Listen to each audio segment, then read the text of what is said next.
sure enough, I played a lot in spring training, and then I went right to the booth once they started that series against Tampa in June. So this was the first time. So this was the first time that you had a very different spring training. How was that? I don't miss spring training, Mike. I've never been a huge fan of it for a lot of different reasons. I feel like I'm the Grim Reaper. That's like my main job at spring training. You end up cutting players, and a lot of them don't have a chance to make the squad, but it's still, you see, you're the guy kind of taking their dream away, and then it gets harder and harder as the spring training goes on. The other thing is, I love the competition and the strategy, and spring training is a lot about getting people ready. So the games have meaning, but they don't have nearly the meaning they do during the season. So you just kind of let guys play, and that's you kind of sit there and observe, and that's about it. We're talking with Joe Girardi, of course, who's on MLB Network now.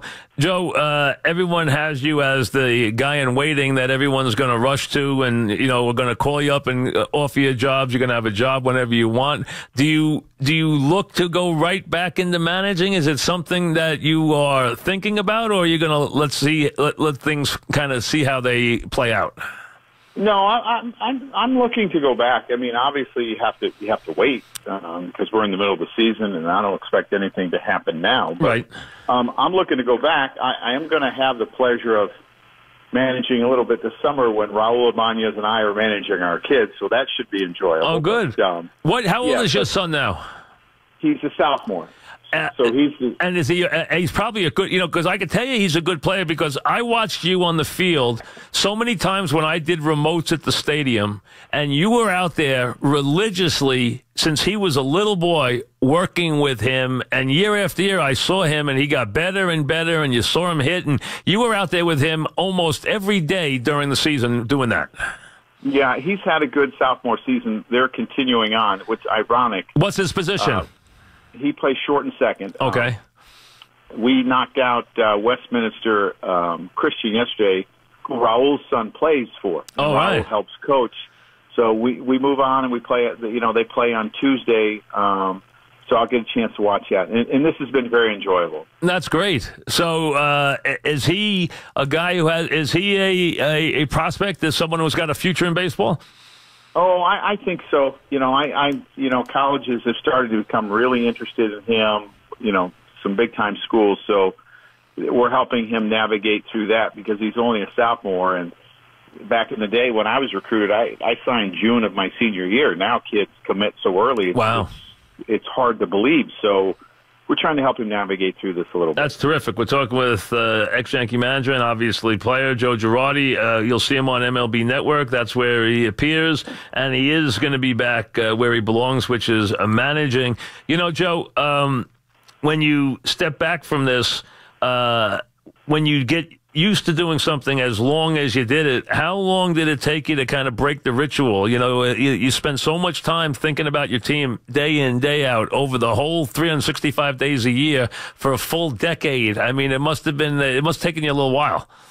Oh, it definitely did. It's such a different feeling every morning waking up. Now my big decisions are, what are we having for dinner, opposed to, who do I have available in the bullpen? Who needs a day off? Who's nicked up? Who's going to sit tonight? Which matchup are we going to go to? I mean, it's totally different. And obviously it's something that I miss because I love that. But this time with my family has been great as well. So I'm taking full advantage of it. When you think back to last season, you guys were an inch away, a brilliant season, a great run. You're an inch away. And, watching Morton pitch the way he did this year against the Yankees again, I mean, getting beat as you did by those starting pitchers, really Morton and McCullers are what kept you out of the World Series. Yeah, they did. And, obviously they played extremely well, and we were so close to going to the World Series, and it was frustrating. It was a great ride. I thought those kids made incredible progress.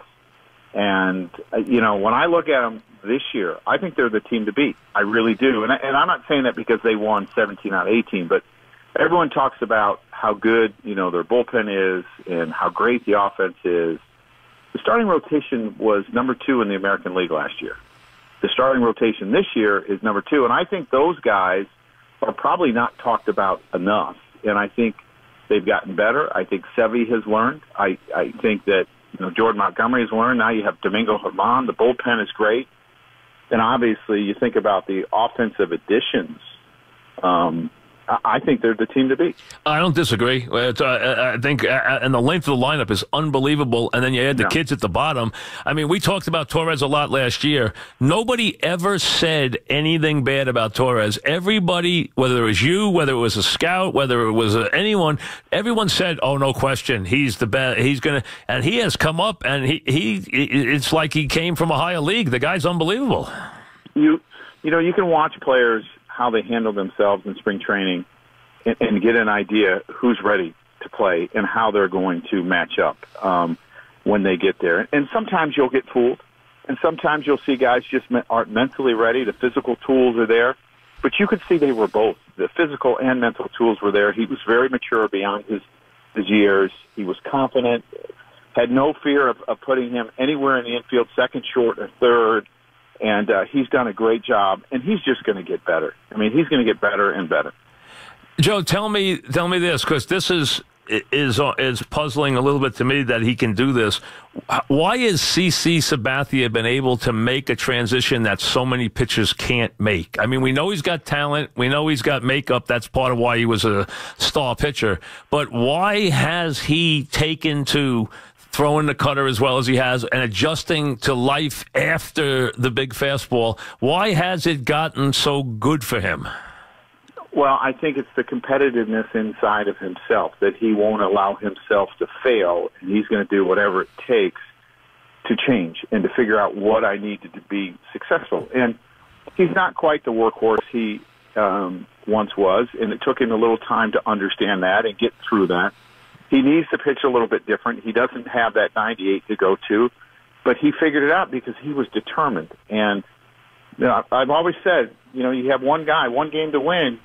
CC's the guy you want on the mound because he's going to figure it out. And I applaud him for what he's done in his career because he has made a remarkable change. And, I think he gets overlooked. I think people think of CC as the 98, the ace, the power guy. But this guy puts up great numbers every year. I mean, yeah, he doesn't give you the distance of an ace, but when he goes out there, he's really, really good. Remarkable. And, two guys really, so many kids developed last year. Judge, we didn't know what he was, and then we saw what he became last year. But Severino, I remember talking to him last winter, and he had the troubling year the year before, and he said, I'm a starter. I'm going to command the third pitch. I know I can do it. I've worked on the changeup. And then he came up and had the year he had last year, and now he's established himself. And the other one's Didi. Those two guys under you last year really established themselves as stars. And you've seen this year they've taken it even to the next level. Well, Sevy, when he was in the minor leagues, he was dominating with his fastball and his slider. It felt, I think early on he felt, I am dominating. What do I need to do? And you understand that guys hit 98 in the big leagues. And if you only have two pitches, you're going to have a hard time getting around the third time to the lineup. Well, now you see how much he uses his change. You see how effective it is. It makes everything else more effective. I give him a lot of credit because at first he didn't understand it, but he figured it out.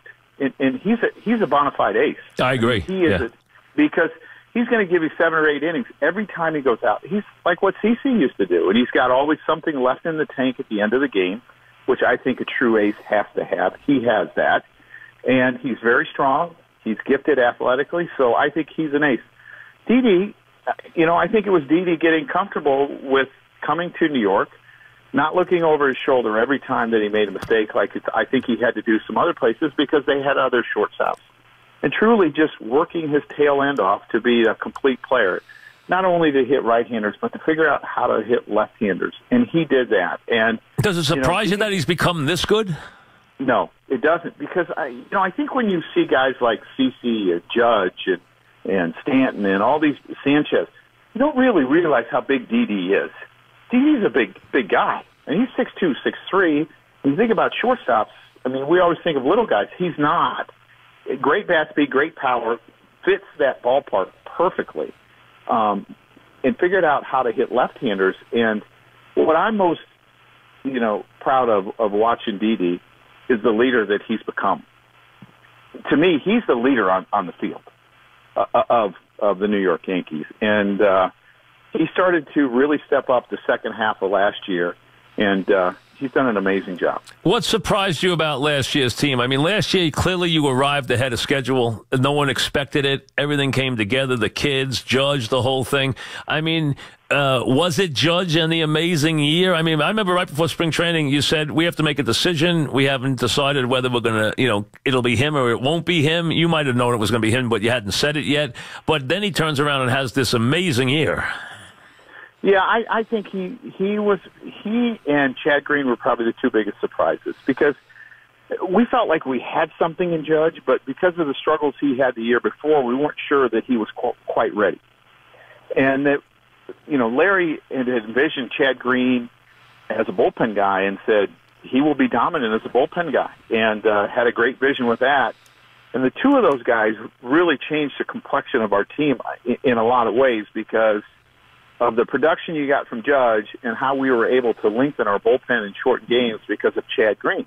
Now, everyone else has to do their part. I understand that. But those two guys really burst onto the scene, where Chad Green's considered one of the top, 10 relievers in the game of baseball. And he was okay as a starter, but didn't really have a third pitch, so they put him in the bullpen, and he took off. Plus, you made sure you always gave Chad Green time to recover too. I mean, you really did. You always made sure you did. You never abused him. No, because he wasn't used to a bullpen role, and I knew that I had to take my time. But I also knew that we had a great weapon, and you pick it on where we didn't get long starts, and that we were ahead in the game, and he could get you to the eighth inning if he came in the fifth, and we just used him as a weapon. And I think all clubs are looking to do that, but you have to have that guy. And if you don't have that guy, it becomes difficult. We're talking with Joe Girardi about the Yankees. Did Andujar surprise you that he came up and stuck like this? Nope, not at all. Not at all. I believed in Andujar. I loved having him on our club last year when we had him. I believe he's another star. I really do. And I know there were some questions about his defense, but I felt with the guy standing at shortstop next to him, he would help him tremendously. And I actually thought they would go with him at the start, but they chose to give him a little more seasoning in the minor leagues, and he's played extremely well. I think he's a star in the making too. And how about Domingo Germán? What do you expect from him? I mean, the first start he goes out there and the movement he had on the ball was unbelievable. The guy goes out there, and throws a no-hitter his first start. I mean, it was amazing, but he had tremendous movement on the ball. Yeah, he kind of looks a little, and is built like a little Ramon Martinez, is what he is, with a really whippy arm. And he really burst onto the scene when he figured out his curveball last year. And that was a pitch. He was struggling with the third pitch because his breaking ball wasn't very good. He had a great fastball and a great changeup. But Larry kept tweaking it, and all of a sudden we saw it last spring, and we said, uh-oh, he's close now. And now, I think he'll be a starter for a long time in the big leagues if he stays healthy. We're talking with Joe Girardi. We'll have Aaron Boone coming up at 5 as the Yankees have been winning like crazy. Have one more to go with the Red Sox here. When they decide to change managers, and you got a guy who averages 91 wins, has won a World Series, and took a team that wasn't supposed to go anywhere and takes them to the almost to the doorstep of the World Series, you got to have a reason. The reason that became kind of the reason was Joe doesn't get along with the players. Did it bother you to hear that at all, or do you understand that they had to come up with a reason? Well, I believe that, things are going to be said. But that, I had very good relationships with the players. And, basically I've stayed away this year because it's Aaron's team, and I don't want to be a distraction. It's Aaron's team, and I want these guys to have a ton of success and do well. But, no. So it did bother you? No, I mean, it's part of it, Mike. It's part of it. They wanted to go a different direction. They went a different direction, but to me, it wasn't because of the relationships. We're talking with Joe Girardi. Joe, would you be interested in? Would any offer interest you, or are you now going to be at a point where you want to see a team at a certain level? You'll have obviously multiple teams. There's no question. You will be very much in demand. We all know that. Look at your resume. But the point is, would you wait and be picky, or, do you like an idea of, you did a great job when you had the rebuilding team. You did a great job when this team was young. Would you like a particular kind of team, or you're not worried about that?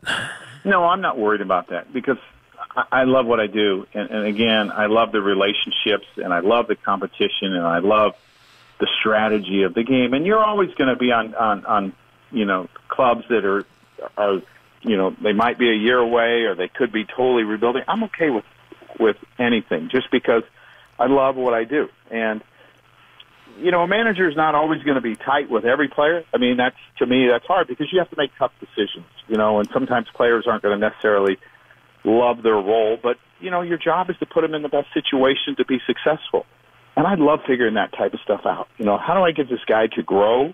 How do I put him in situations to be successful? To me, that's a big part of the strategy. You had an incredible run here as a manager, and you had a tremendous run as a winning player with the Yankees. What is it that you're most proud of as far as your decade with the Yankees managing? You never had a losing team. You never had a losing team. You won a World Series. You averaged 91 wins. I mean, there's a lot to like. I think I don't know what I'm most proud of. I guess that's. I never really think of that stuff. I know the one thing is I gave my heart and soul. And I guess that would be what I'm most proud of. I did everything, that I thought I could do to possibly help put people in the right situations to be successful and to win as many games as possible. And that's what I'm most proud of. We're talking with Joe Girardi. So now tell me this. I know the other night you said you thought Stanton would break out. He's struggled at Yankee Stadium. What made you think he was going to break out in this series? The lefties. I felt that facing two lefties, he would break out. The club is on a roll, and I think it just takes sometimes, someone of his caliber or any player about 4 to 6 weeks to adjust to their new digs, the new surroundings, playing in New York. And I just felt like with all the success that he's had off of lefties in his career, he was going to see two lefties in this series, that this would be his moment as a Yankee that would make him a Yankee. And, like players do sometimes, they just make you look really smart. Are you surprised Judge hasn't had a sophomore jinx or hasn't had any struggles this year? No, because he got through his struggle last year. I'm not surprised at all. And his makeup is off the charts. His work ethic is off the charts. Natural-born leader. I'm not surprised at all. What is Sanchez? There's still people are still complaining about Sanchez's defense. We know it's erratic with the glove. What can he do as an ex-catcher to get better, to be where he needs to be behind the plate? We know what kind of hitter he is. We know he's got a great arm. How can he get better just being a receiver?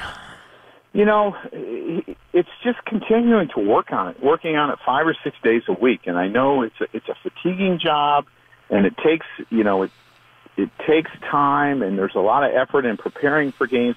But you can't forget to do your little things as a catcher. And we used to do about 10 to 15 minutes a day as a player. I do it with Jorge Posada, and we just try to stay sharp, like an infielder would take ground balls. Not a lot, but to me that's the hard. And he doesn't have the easiest staff to catch. He does not. And the bullpen guys, great fastballs, great arms, big breaking balls. It's not easy. No, but Tansas and Chapman are tough to catch. Yeah, and so to me, it's just continuing to do his drills every day and working on it. Interesting. And Bird, I mean, you know a lot more about Bird than we do.